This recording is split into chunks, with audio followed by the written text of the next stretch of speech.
Assalamualaikum warahmatullahi wabarakatuh. Saya Farah Aufa Hasani Putri. Pada kesempatan kali ini akan menjelaskan tentang beberapa poin yang saya dapat ketika saya menghadiri pengajian. Materi yang pertama adalah manajemen waktu. Pada hari itu dijawab sebuah pertanyaan dari seorang jamaah mengenai bagaimana cara mengatur waktu antara belajar dan kuliah dan belajar agama. Kata Ustadz, bagi waktu adalah jawaban. Kita perlu tahu bahwa hari dibagi menjadi siang dan malam bukan tanpa tujuan. Hal ini juga berefek pada kegiatan manusia. Sudah diberi waktu untuk beraktivitas pada siang hari dan sudah patutnya manusia beristirahat pada malam hari. Pikirkan apa yang seharian ini akan kamu lakukan. Pikirkan setiap jamnya agar tidak terbuang sia-sia. Buat setiap kegiatan yang kamu lakukan bisa bermanfaat baik bagi dirimu sendiri ataupun orang lain. Bangun pagi, siapkan diri untuk melakukan setiap aktivitas dengan berani, dengan semangat. Minta mohon kepada Allah dalam sholat subuhmu untuk kelancaran jadwal aktivitas yang sudah kamu lakukan atau sudah kamu rencanakan akan dilakukan hari itu. Jauhkan pikiran malas dan hambatan dalam kegiatan itu. Sesuaikan setiap porsi aktivitas dengan karakteristikmu sendiri. Apabila tentang sholat sudah baiknya diingat dan masuk dalam schedule harian dering yang bisa kamu dengar. Kurangi begadang untuk hal yang tidak terlalu penting, karena itu hanya akan membawa penyakit. Jadi jika kamu memiliki keperluan yang memang tidak bisa diganggu-gugat atau memang sudah urgent, maka sebaiknya lakukan seperti apa yang dilakukan Nabi Muhammad SAW. Setiap habis isya, beliau mengobrol dan berdiskusi sebentar dengan istrinya, lalu disambung dengan beristirahat. Manajemen waktu harus diatur sebaik dan setepat mungkin sesuai dengan kebutuhan dan kegiatan pelakunya, agar setiap aktivitas bisa berjalan tanpa kendala. Oke, materi selanjutnya adalah adab bersosial media. Perlu diketahui dalam bersosial media pun kita harus punya etika dan adab, sehingga tidak akan terjadi hal-hal yang tidak diinginkan terjadi. Seperti jika kita membagikan berita bohong atau terkesan menakut-nakuti halayak ramai dengan satu video yang belum diketahui kebenarannya, itu adalah hal yang buruk dan bisa menjadi sebuah malapetaka. Seperti yang kita rasakan dulu ketika virus corona sedang panas-panasnya, banyak sekali tersebar cara pengobatan alternatif atau penyembuhan corona di grup WA yang sumbernya tidak diketahui dan belum kredibel. Dan berita-berita tersebut bisa jadi salah kaprah jika ada orang yang mungkin mengikuti anjuran di berita tersebut dan malah menjadi lebih buruk. Sakitnya itu adalah hal yang ditakuti dan sangat amat membahayakan, karena bisa terjadi meninggal dunia atau apapun. Maka dari itu, penyebaran berita itu sebelumnya harus melalui cross check terlebih dahulu.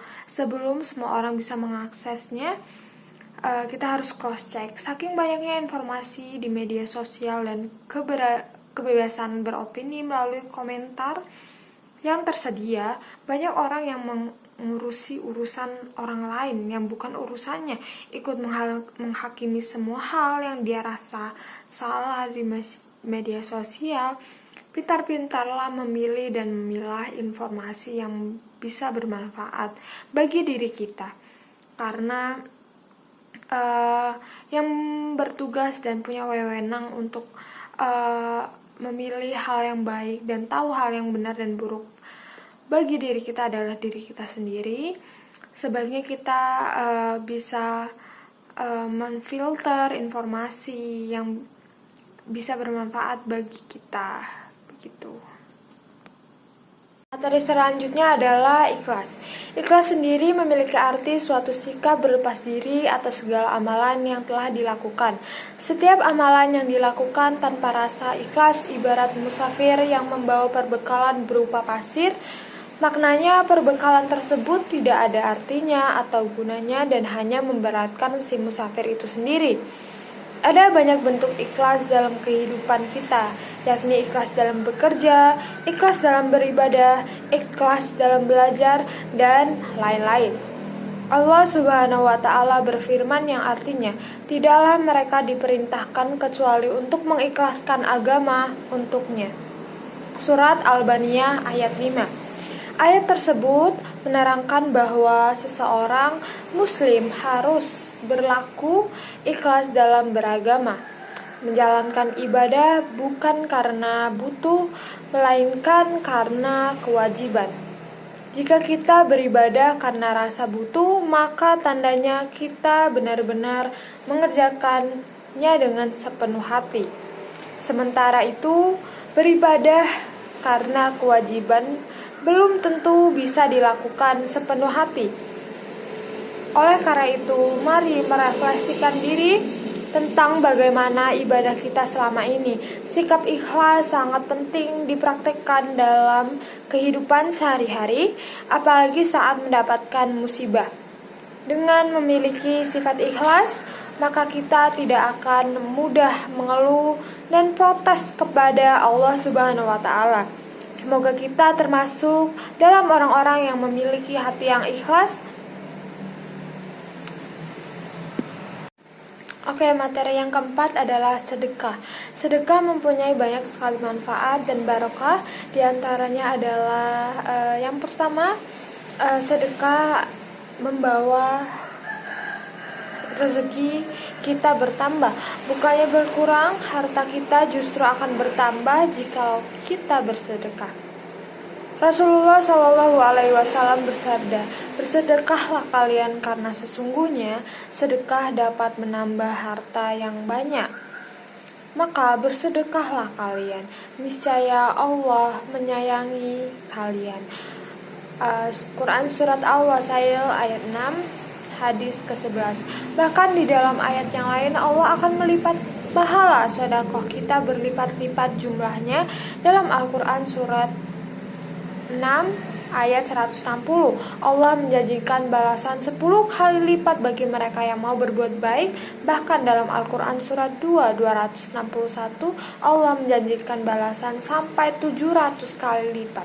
Allah Subhanahu wa Ta'ala berfirman pada Quran Surat Al-Baqarah ayat 261 yang artinya, perumpamaan nafkah yang dikeluarkan oleh orang-orang yang menafkahkan hartanya di jalan Allah adalah serupa dengan sebutir benih yang menumbuhkan 7 bulir pada tiap-tiap bulir 100 biji. Allah melipat gandakan atau ganjaran bagi siapa yang Dia kehendaki. Dan Allah Maha luas karunia-Nya, lagi Maha mengetahui. Abu Bakar As-Siddiq radhiyallahu anhu telah menginfakkan seluruh hartanya dalam suatu kesempatan, dan Umar radhiyallahu anhu menginfakkan separuh hartanya, sedangkan Utsman radhiyallahu anhu menyiapkan bekal seluruh pasukan Al-Usrah. Jika kita merasa berat dengan sedekah harta, ada banyak bentuk sedekah lain yang bisa kita lakukan. Salah satunya adalah sebagaimana yang dinyatakan oleh Rasulullah Shallallahu Alaihi Wasallam bahwa senyum di hadapan saudaramu adalah sedekah, riwayat Muslim. Mudah-mudahan dengan banyaknya kita bersedekah menjadi jalan terbukanya ridho Allah Subhanahu wa Ta'ala. Oke, materi yang kelima adalah tentang percaya diri. Dalam Islam, percaya diri merupakan indikasi bertakwa dan beriman bagi seorang muslim. Percaya diri menunjukkan bahwa seseorang itu mensyukuri nikmat Allah, memiliki prasangka baik terhadap orang lain dan diri sendiri. Percaya diri dengan semua kekuasaan Allah Allah telah menciptakan manusia dengan kesempurnaan, baik jiwa, fisik, akal, dan hati. Setiap manusia yang berserah diri kepada penciptanya diajarkan untuk membersihkan jiwa, fisik, akal, dan hati melalui ibadah, sehingga terbentuklah label beriman dan bertakwa. Janganlah kamu bersikap lemah dan janganlah pula kamu bersedih hati, padahal kamulah orang-orang yang paling tinggi derajatnya. Jika kamu orang-orang yang beriman. Quran Surat Ali Imran ayat 139. Dalam ayat di atas, Allah menganjurkan kepada kaum muslimin agar jangan merasa lemah dan jangan pula bersedih, walau rasa malu, kekalahan, dan duka menerpa. Dan jika anjuran tersebut ditaati dan dilaksanakan, maka kaum muslimin akan mendapatkan derajat yang sesungguhnya di sisi Allah dan mendapatkan label orang yang beriman. Segala sesuatu itu haruslah bersandar kepada Allah. Semakin dekat seseorang dengan penciptanya, maka semakin dekat pula dan bernilai kehidupannya di sisi Allah dan makhluk lainnya. Ada sebuah ungkapan bijak dari sahabat Rasulullah bahwa nilai seseorang di lingkungannya adalah dari apa saja kemampuannya. Ungkapan ini mengajarkan kepada setiap manusia bahwa setiap kekurangan pasti dimiliki manusia, dan oleh karena itu dekatkanlah diri kepada Sang Maha Kuasa agar manusia mendapatkan pertolongan. Dengan demikian, apa-apa saja kekurangan yang dialami akan dilebihkan oleh Allah Subhanahu wa Ta'ala. Oke, untuk materi yang terakhir adalah ilmu yang bermanfaat.